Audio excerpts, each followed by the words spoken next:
Good morning, everyone. I thought I would do an early morning live video as opposed to late afternoon, just to see if I could catch any of my early risers. So good morning, good morning, good morning. This is Shatanice Reese with Super Extraordinary Mom, LLC, which is an HR consulting firm that specializes in leadership development. And we have been on a series of days talking about resume and interview tips. And so today we're talking about attending career fairs.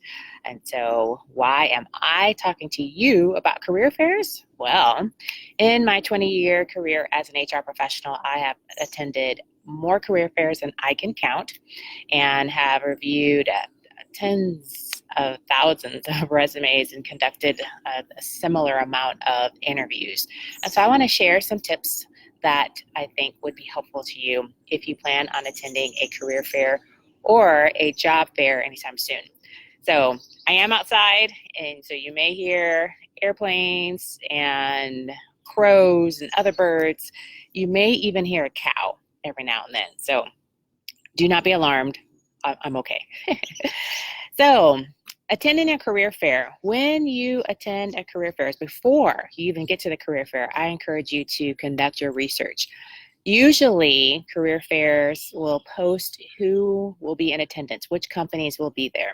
And so definitely conduct your research so you know in advance which booths you want to attend. And attending career fairs can be overwhelming, especially if they're widely publicized or, really,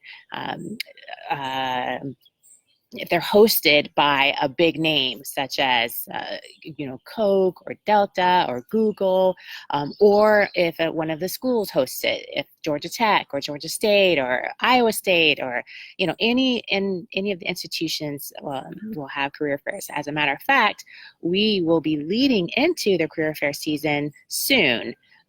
Usually August, September, those are huge months for career fairs. So keep your eyes open, especially if you're in the market for a new opportunity, or if you are in school and want to start planning for your summer internships, or even after graduation. So do your research before you go so you have an idea of which companies you absolutely want to search.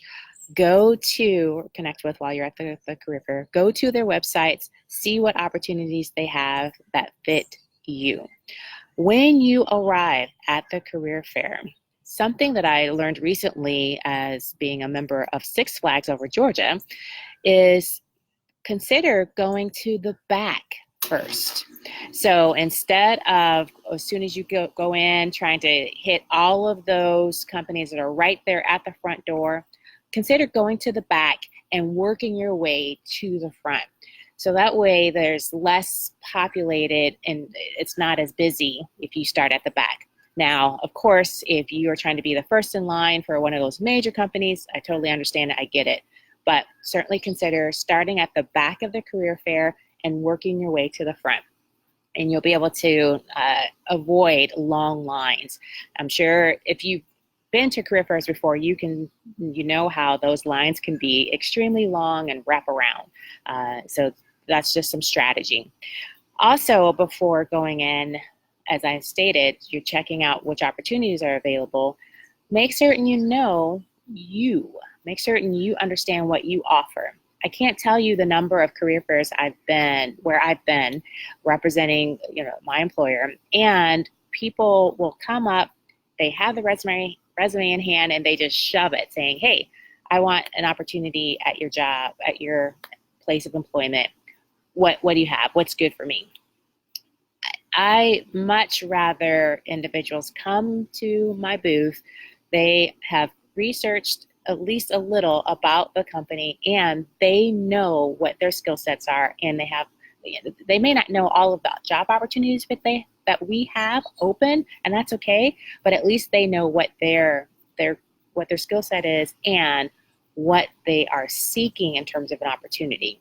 I don't necessarily have a magic wand and can't just say, oh yeah, you'll fit here, because who's to say, even though your resume may say something, that may not be your passion or your interest. And so it's incumbent upon you to make certain that you know what it is that you're seeking prior to approaching anyone at any of the career fair booths.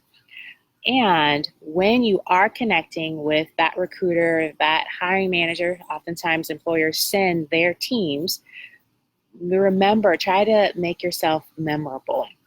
And so whether that's, as I mentioned in my networking video, if that's looking at, something that they may have on their person, or you are, trying to find a creative way to strike up a conversation, but again, be memorable. Oh my goodness, I need some orange juice. So it's trying to make yourself stand out and make them remember you at a later time. So if you happen to attend and there was a huge event right before the career fair, mention that, hey, did you catch that game last night? Or, what do you think about the Steelers? Or, I'm making up random things, but hopefully right before the career fair, there's some major, did you watch the Grammys? Something like that, just to strike up conversation, and it will help them remember you. Why? Because after the career fair, when you get to a place where you can send out emails and follow up, you're going to reference that conversation or that comment that you made. Hey, I'm Shatanice Reese. You and I connected at the Georgia State University Career Fair, and we had a brief conversation about how much you really detest the Dallas Cowboys. Okay, I know people are going to throw tomatoes at me, but I'm just using that as an example.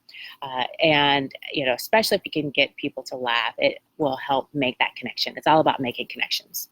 So do your research beforehand, consider starting at the back, try to find a way to make yourself stand out and be memorable, follow up immediately afterwards, and make certain that you keep your information in some type of organizer. So when people do follow up, you can actually remember the opportunity, the person with whom you spoke, and where the opportunity was actually held. Because sometimes when I follow up with people and they'll say, I can't remember, what's this job for? Why are you calling me? I applied to so many different places. I have no idea. So you want to try to keep your job search as organized as possible. I know that's a lot of information, and searching for a job does require a lot of energy, but with a few tips and some support, you can absolutely be successful and land that opportunity that you want. So if you want to work with me one-on-one, feel free to send me a message, or as I mentioned in earlier videos, if you think of a group of people that may want to know this information, let me know, and perhaps we can set up a workshop. Definitely check out my previous videos where we've talked about what should be on a resume, if you should use chronological or functional, how you should be networking, what type of cover letter. Those are all tips that we've covered in the previous days, because today is day 8. Join me tomorrow and we talk about your social media footprint, which is absolutely important when you are looking for that next opportunity.